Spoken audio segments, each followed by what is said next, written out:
రాజమండ్రిలో ఉన్నటువంటి క్రైస్తవ పెద్దలు, దైవజనులు, రాజమండ్రిలో ఉన్నటువంటి గవర్నమెంట్ హాస్పిటల్ దగ్గర ఉన్న మార్చురీ సెంటర్ దగ్గర మేము ఉన్నాం.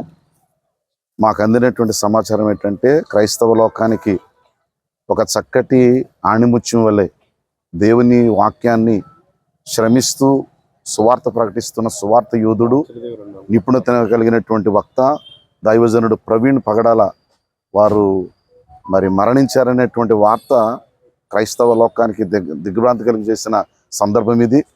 ఈ వార్త వినగానే మేము హృదయాలు చాలా తరడిల్లిపోయాయి. ప్రస్తుతం మేము ఇక్కడికి వచ్చాం. వారి భౌతిక శరీరాన్ని మేము చూడడం జరిగింది.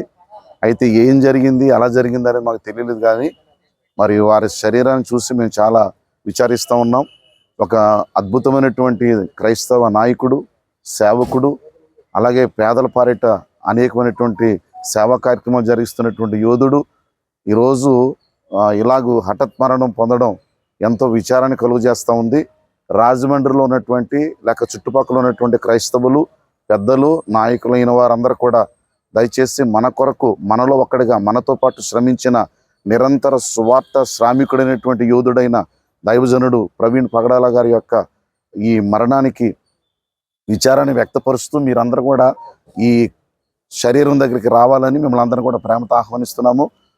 అలాగే తెలియనటువంటి వారికి కూడా తెలియచేసి మనం అందరం కూడా వారి నిమిత్తం మరి జరిగించబడే కార్యక్రమాల నిమిత్తం కూడా ఆలోచన చేయడానికి సన్నద్ధం కావాలని మేమందరం కూడా క్రైస్తవ లోకానికి, క్రైస్తవ నాయకులు, పెద్దలుగా మీకు పిలుపునిస్తూ ఉన్నాం.